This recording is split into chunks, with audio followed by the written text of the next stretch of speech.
Okay, we were talking about mentality and materiality and consciousness. And yesterday we talked about food and we explained a little bit on the material food, which is called Kabalinkara Ahara, as I defined, gave the meaning of Ahara. Ahara means brings in. So we bring in to this body various things to keep it alive, and we also bring immaterial things to this body to keep it running.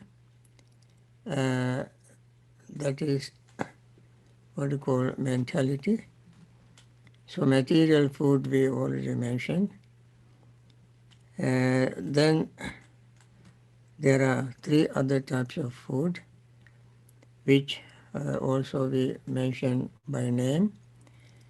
This morning I want to start with the second of the second item or food or second category. That is the category of contact. Third is mental formations or volition. The fourth is consciousness. So Buddha said, if there is delight, if there is craving, consciousness becomes established there and comes to growth. Wherever consciousness becomes an established and comes to growth, Buddha said, I said that there is accompanied by sorrow, anguish, and despair. Now, I mentioned that if there is less delight and craving for material food, same goes with contact. If there is lust, delight and craving for contact, then consciousness established there and grows. Now, consciousness establishes and grows. We talked about growth yesterday at three different levels using three different terms. And that applies to consciousness as well. Consciousness grows, mature, and what you call decay, pass away. In these three stages, consciousness also grow, mature, and pass away, just like the body. But for consciousness, we don't use the word growth, mature, and decay. These three words we don't use. But simply we know that consciousness is also growing as the person or the body grows with the material food. When material food is consumed, the body grows. Along with that, consciousness for contact also grows. We will discuss more about contact later on. But contact, the consciousness must grow in order to have a growth of contact.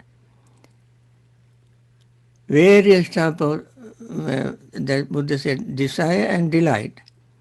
Uh, when we have delight and desire for material food, consciousness also delight and we have delight and delight and what you call lust and delight for consciousness, and that these two combined together, we keep on having various desires for various material food and various type of contact. Uh, eye contact, ear contact, nose contact, body contact, tongue contact. This is how the mentality and materiality is a supporting factor of sixfold base. Sixfold base. In dependent origination, we learn, depending on consciousness, a sixfold base arise.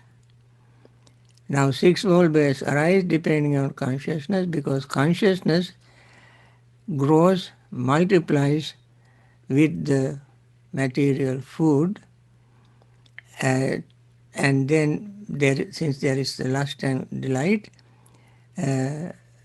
each time we meet with eyes, when eyes meet with object, ear with sound, nose with smells, tongue with taste, and body with tangibles, and mind with Dhamma. When they come together, the eyes, ears, nose, tongue, body and mind becomes even more active to go forth, to go for more food. More food means food of contact, eye contact, ear contact and so forth. And therefore, consciousness must grow along with everything else. Contact grows like everything else. And then volitional formation grows along with everything else. Volitional formation grow, we know that we can, volitional formations proliferates. As I mentioned some times ago, we have two kind of proliferation. One is physical proliferation, the other is mental proliferation. Mental proliferation is the multiplication of various type of thoughts. And in some places like Madhupindika Sutta and Attamahapurusha Vitakka Sutta, the mental volitional proliferation is called papancha. Papancha. Papancha is a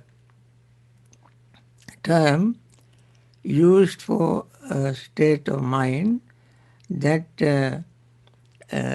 deviates from the main stream, main track.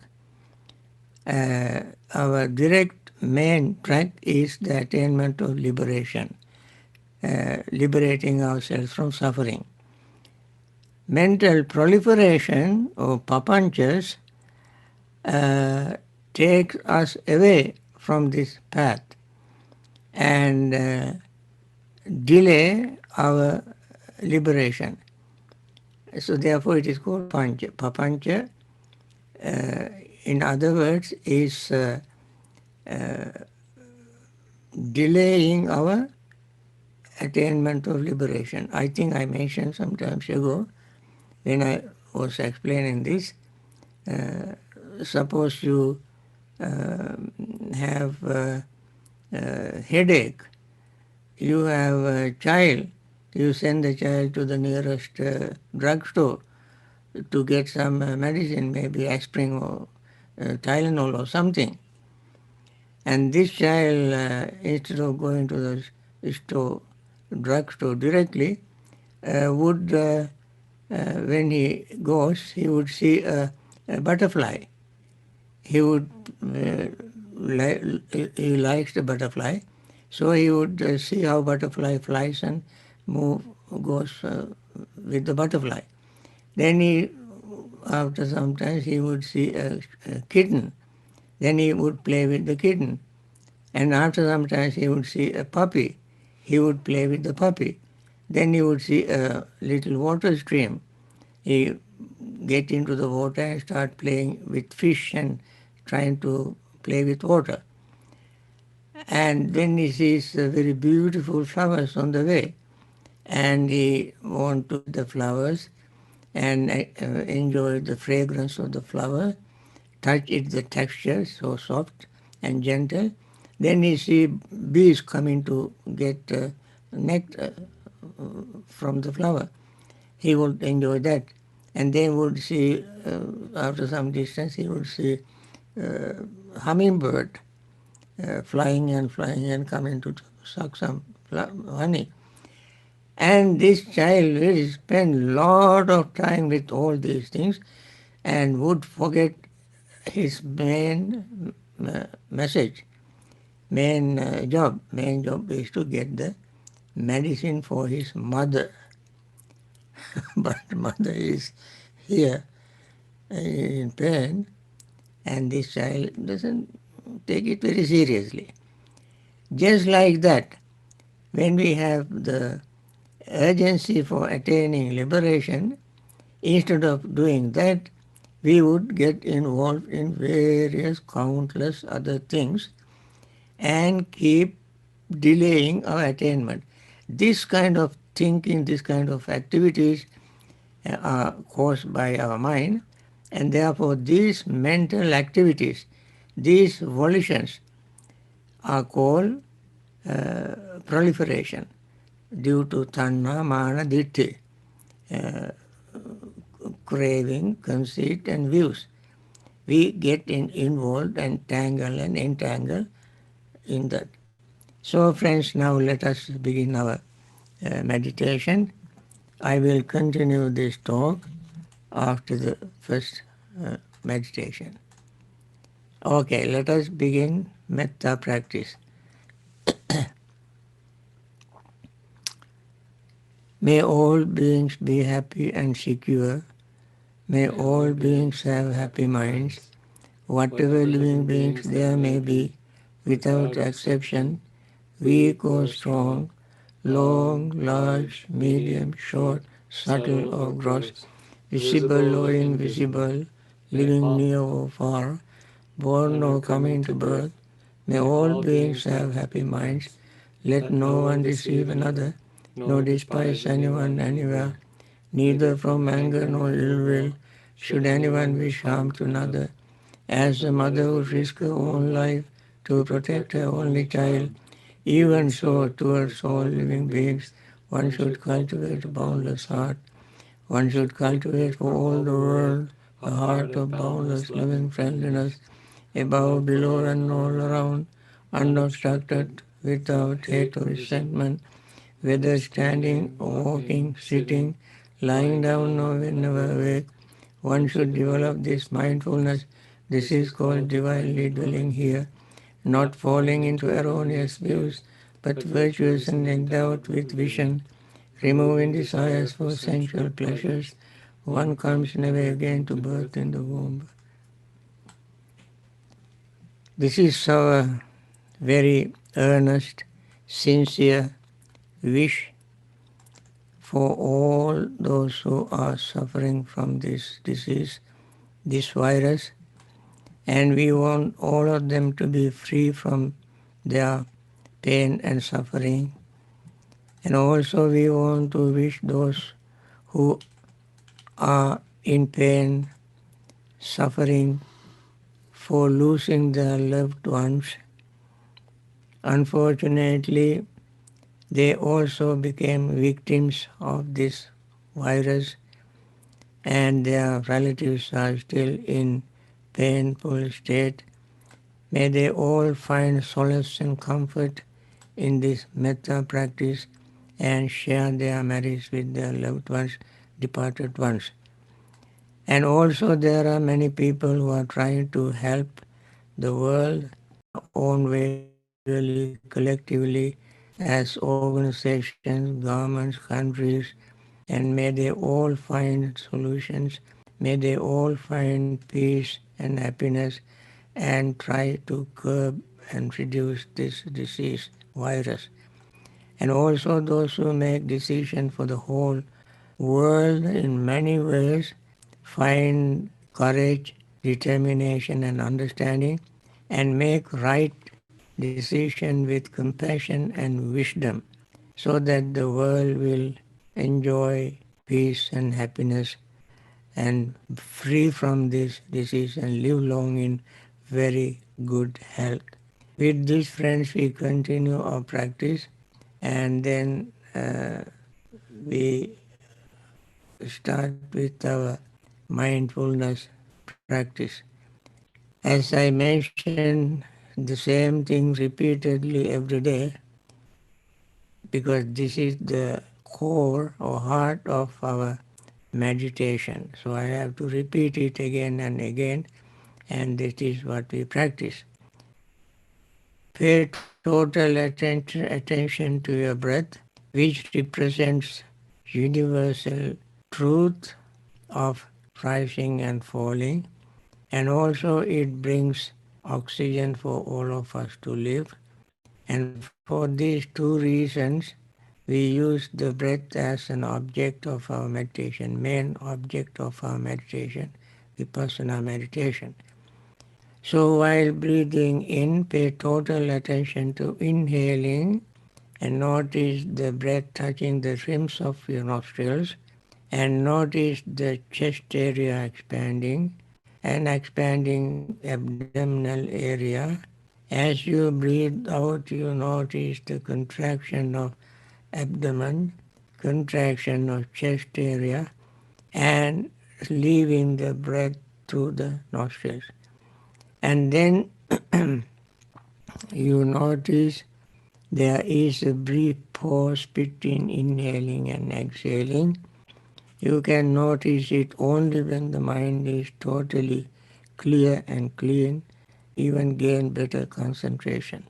Otherwise, that also slips away very quickly.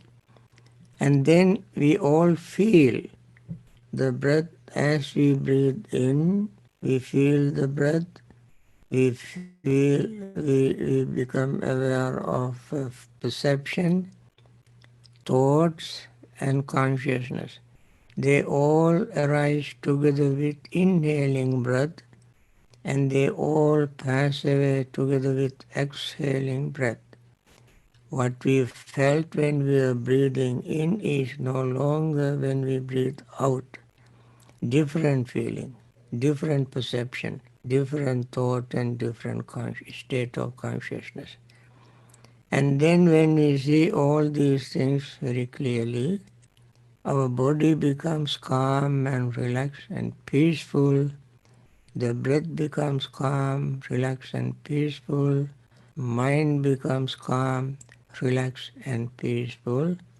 Then we become more aware of letting go of anything that we try to hold on to. That is our greed, clinging to anything. Will fade away just like feeling fade away, perception fade away, thought fades away, consciousness fades away. Our desire, our clinging to anything also fades away. Then the resentment or anger, which is also one of the five hindrances, fades away and our metta takes root there. Metta becomes stronger when there is no anger or hatred. And then compassion arises because any thought of cruelty leaves the mind. We don't have cruel thought towards us or towards others. We all want to have peace and happiness and overcome our suffering as well as others. So compassion arises there.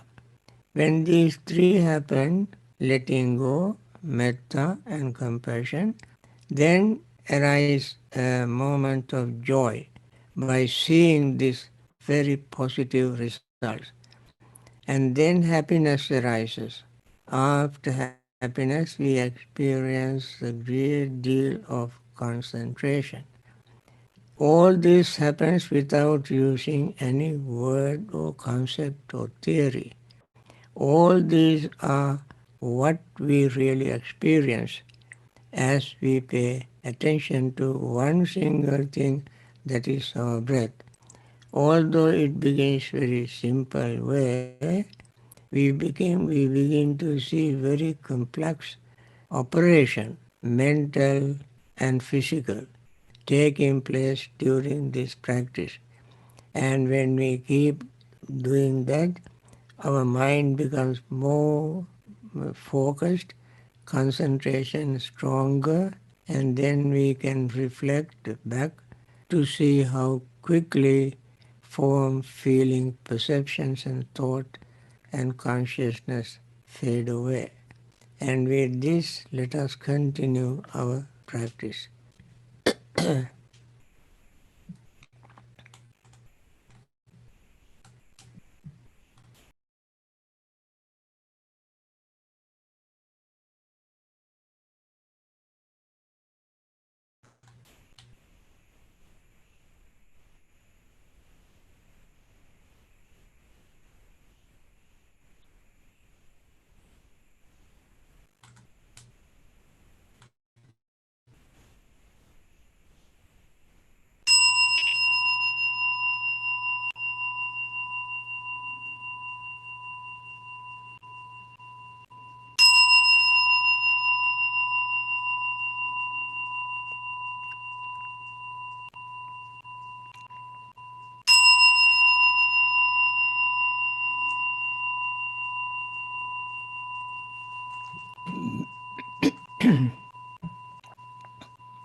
Dukkha patta ca nidukkha, bhaya patta ca nibbhaya, soka patta ca nisoka, hontu sabbe pipanino. May the suffering be free from suffering. May the fear struck be free from fear. May the grieving be free from grief. So too may all beings be.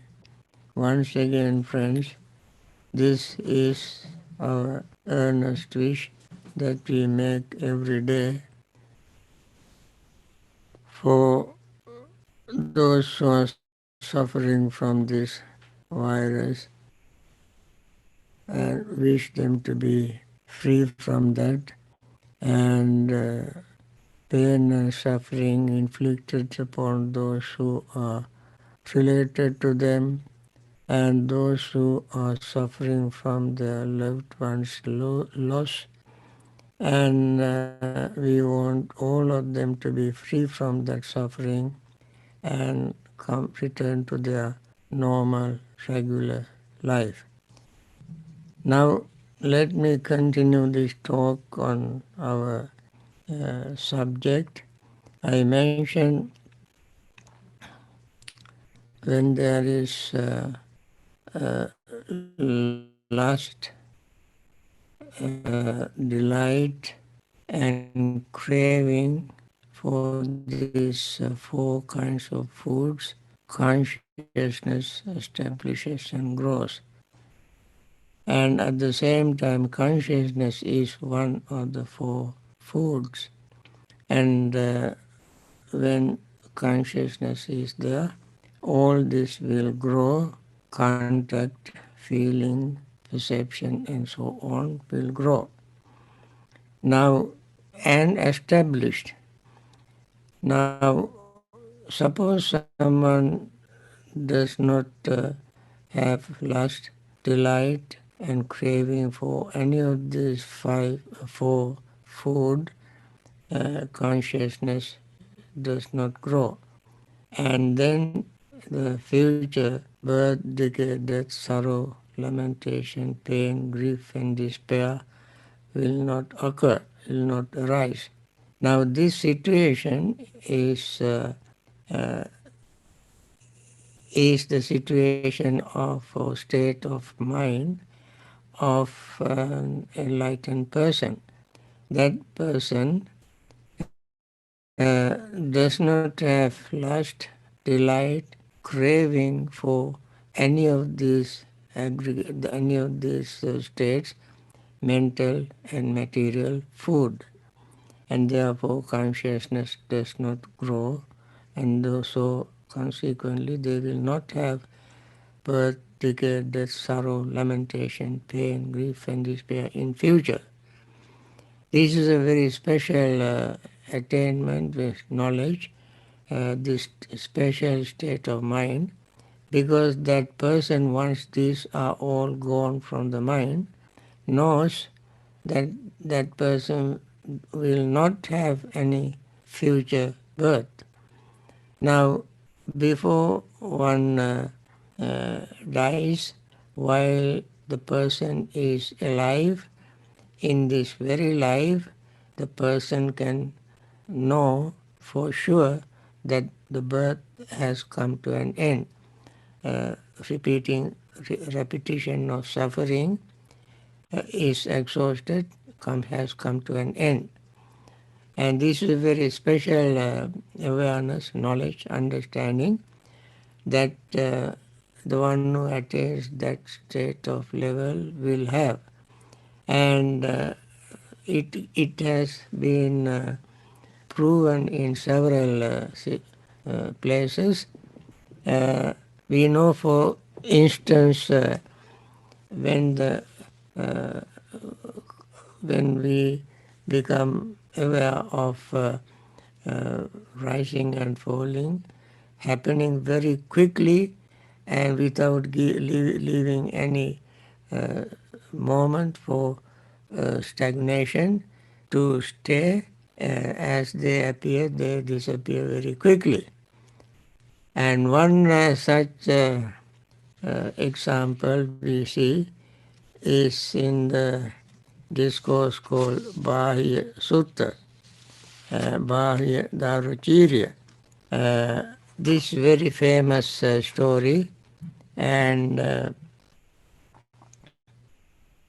he was a meditator for a long time, meditated by himself, and his mind became so clear and pure. So he thought that he has attained enlightenment. Then it is said that one of his former relatives that became a deity approached Daruchirya, Bahya Daruchirya, and told him that he was not an enlightened person. The Bahya Daruchirya's situation was that he was traveling, sailing in a ship, on a ship, and then there was a shipwreck, and he somehow managed to uh, land on area called Suparaka, and then he started, since he has lost everything, he covered himself with the bark of trees, and that is how he became Daru Chirya. Daru is wood, Chirya means the bark. One who was wearing bark as cloth is called Daru Chirya. Bahi was his name, so he has this title called Bahi Daruchirya. And then he was alone, using uh, leaves and barks and roots and nuts and so forth in the forest, and he survived. And then this deity said that he was not enlightened, so I asked him to see the Buddha and to get instructions. So he went to see the Buddha, who was in Jetavana, and he in the morning took his alms bowl and went round for alms round. On the way, Bahya Daruchirya met the Buddha and immediately requested him to teach the Dhamma very quickly. Buddha said that this is not the time to teach Dhamma, I am on alms round. And Bahya requested second and third time, and finally he said, who knows, perhaps I might die very soon, or you may die soon.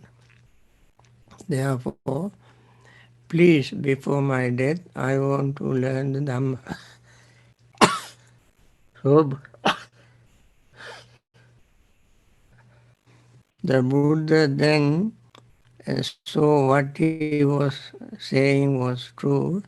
Then he taught him very brief, very short Dhamma message he gave. He said, Bahya, be aware of what is seen as seen, what is heard as heard, what is smelt as smelt, what is tasted as taste, what is touched as touch, what is thought as thought, nothing beyond that. And then you will not be here, nor there, nor in between. This is a very profound message, and the message was so clear to Bahia. When the Buddha finished this part, very short discourse, Bahia attained enlightenment. How that happened? Because his mind did not establish in any of these words. As Buddha was explaining, he understood everything very clearly and did not let the consciousness establish in any of these words, and he saw the flow, he saw the continuation, he saw impermanence so clearly that there was no doubt in his mind. He immediately attained full enlightenment. So this is a very beautiful sermon. So I just brought it in order to prove our point. And Buddha gave, in this particular discourse, Buddha brought another very beautiful simile of a house, a peak house. This house has windows on all the four sides. When the sun rises, Buddha asked the monks, bhikkhus, when sun rises, where does the light fall? The monk said, on the western wall. Then the Buddha said, if there is no wall on the western side, where does the sunlight fall? Then they said, sunlight fall on the western side, on the ground, on the earth.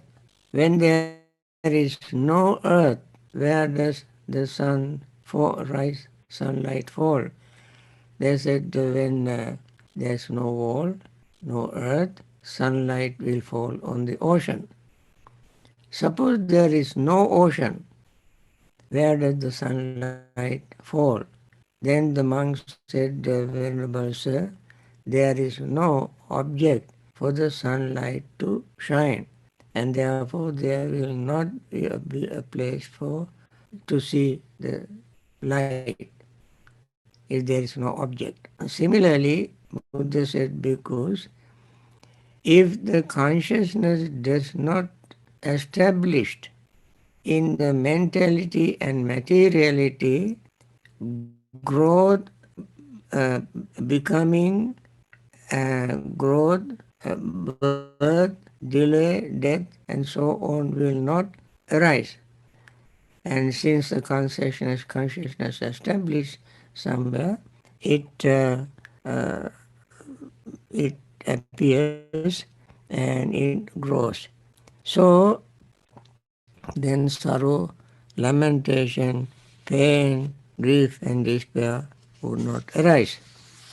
And then Buddha gave a very beautiful explanation. Uh, if someone dwells contemplating growth, contemplating gratification in things, that can be his upadana. When someone is someone contemplates the gratification, and that gratification in something, then that becomes his upadana. Upadana means clinging, uh, getting closer, upa adana, getting closer, close, and hold on to it. Whatever the person holds on to, in this case, either material food, contact, uh, volitional formations, or consciousness. These are the things that one can be delighted, one can contemplate. And then they become clinging, or they become they become the object of clinging. That's called upadana, clinging. And there, when they cling to that, mentality and materiality will descend. Where there is clinging, mentality and materiality will arise because of the clinging. And with the mentality and materiality as condition, then six senses, sense-based, come to be. Such is the origin of this whole mass of suffering. And Buddha says, suppose bhikkhus, there was a great tree, and all its roots going downward and across, uh, that would send that would bring sap from the ground to the tree, and that then the tree will be sustained by that sap and nourished by it. That great tree would stand for a very long time. So too, when one lives contemplating gratification and gratification in things, that can fetter, that can become, the fetter means sangyojana, holding on to something, that's called fetter. And there is descent of mentality and materiality. So, if somebody contemplate dwelling, contemplating the danger in things that can fetter, there is no descent of mentality and materiality. And Buddha says, suppose there is a great tree that has roots gone into the ground, and it brings sap, and somebody comes and with a sharp weapon, uh, cut, cut the tree down. In this case, these days we can think like a very sharp chainsaw. You cut it from the root, then that tree would never grow again. Similarly, if this greed and clinging comes to an end, then there will not be any birth, growth, decay, and so on. So, therefore, the Buddha said, bhikkhus, then instruct the noble disciple has knowledge about this, that that is independent of others. That means from the person's own personal experience, one would know. Buddha called instructed noble disciple. Instructed noble disciple means the one who has learned the Dhamma. Uh, and in Pali, that person is called Arya Puggala. Uh, and the other is called Putujjana. Putujjana means one who does not know Dhamma, does not associate with Kalyana Mitta, does not follow the Kalyana Mitta's path or teaching, and such a person is called Putujjana. One who learns the Dhamma, associate with good Kalyana Mitta, good friend, and know the Dhamma, that person is called Arya Puggala. So that Arya Puggala has the knowledge of danger of clinging to any of these aggregates, or this is mental, clinging to mentality or materiality. And then that person understands when this exists, this comes to be. Sometimes people, this is the very famous law of dependent origination. We always must keep that in mind. The law of dependent origination explained only using the word this and this, not this and that. The same word is repeated in Pali. Imas means sati, idang hoti. Imas means idang. Both when this is, idang hoti. So the noble disciple sees in his own experience, when this happens, that happens. When this arises, this exists, this comes to be. So the person sees it happening now, here, in this moment, and therefore that person will not say, when this happens, that happens. That is far away in time and place, but this is near in time and place. Though when this happens. That means almost immediately, without any gap. For instance, when light arises, that very instant darkness disappears.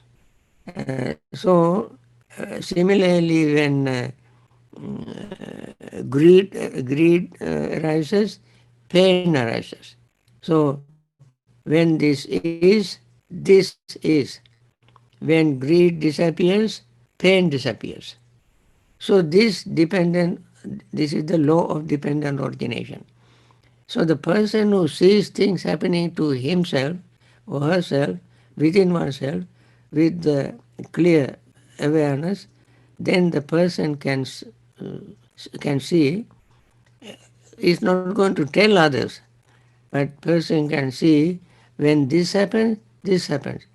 So this connection between cause and result that he sees right in that very moment as it is happening.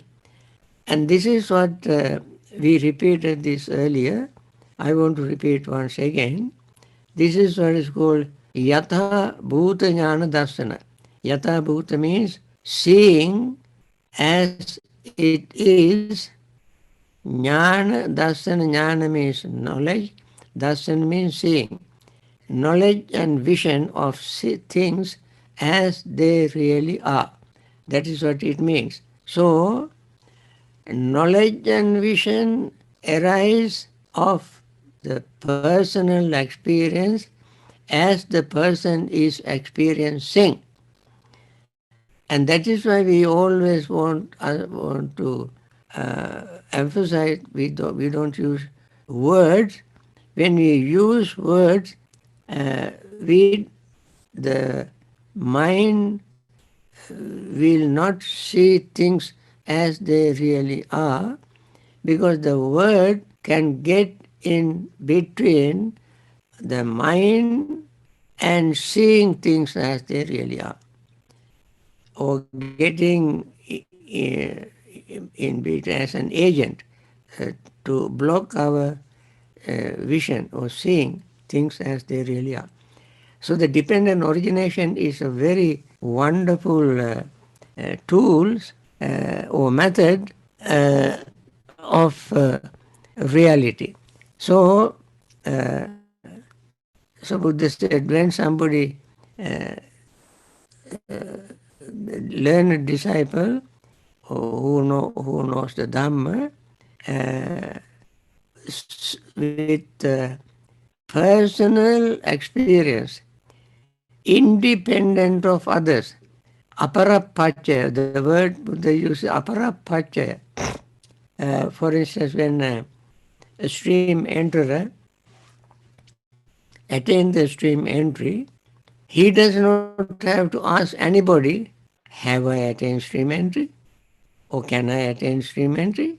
He doesn't have to ask anybody, because he sees it happening within himself. And that is called aparapacha. Apara means others, pacha means depending. For your experience, you don't have to depend on anybody else, because you experience it. So stream entry experience is one's own personal, direct experience. So that person knows when this arises, when doubt disappears, at the same time clarity arises in the mind, clarity of the Dhamma, just like anything else. So, this is called aparapachid, not depending on anybody. When there are, for instance, when there are volitional formations, consciousness comes to be. When there is consciousness, name and form come to be. And this, he sees this happening. And also, my explanation of dependent origination is not just from the theories. As I said yesterday, one who knows the theory and explains the theory, he is a teacher. What theory? Theory of dependent origination. The one who sees the practice dependent origination, no, sees the dependent origination in practice, is called one who following the Dhamma. And one who realized it, the dependent origination exactly as it is, and liberated, that person is called the one who attained Nibbana. Now these are the three steps that we see in Buddha's own teaching, and therefore in order to make this correct or not, one must put these things into practice. And you don't have to depend on what I say, you don't have to depend on what book says or somebody else says. But somebody else says, but look at yourself. So we always remember the quality of the Dhamma, that is Pachattang Veditabbo Vinyohi. All wise individuals knows and sees by oneself. I think, friends, with this, I want to conclude this thought of mentality and materiality. And tomorrow I will take one aspect, the next aspect, depending on mentality and materiality, arise sixfold base. I touched upon it right now, but did not go into explanation. That is another topic, and I will do it, start it tomorrow. For now, once again, friends, I must thank you all for coming and participating in this.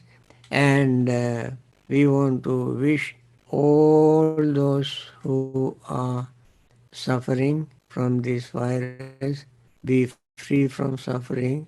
All those who are suffering from losing their friends be relieved, have solace and comfort, understanding the Dhamma, understanding the truth. May they be free from their suffering. And those who are, we especially want to wish those very wonderful people who are doing their best in their own ways, collectively or individually, to help these people who are suffering. Some and doctors, nurses, they are helpers, and people who are uh, providing their facilities, financially and otherwise, encouraging them, supporting them, even wishing them, praying for them. They all need our metta. Metta encompasses everything and everybody without any distinction. And also we want to wish all those who are leading and supporting in using their power, whatever power it may be. May they have a very compassionate heart, have wisdom and patience, understanding to share their part and help these people, and may they all be free from suffering and attain liberation. May they all live long in very good health. Thank you for encouraging us and participating in this. And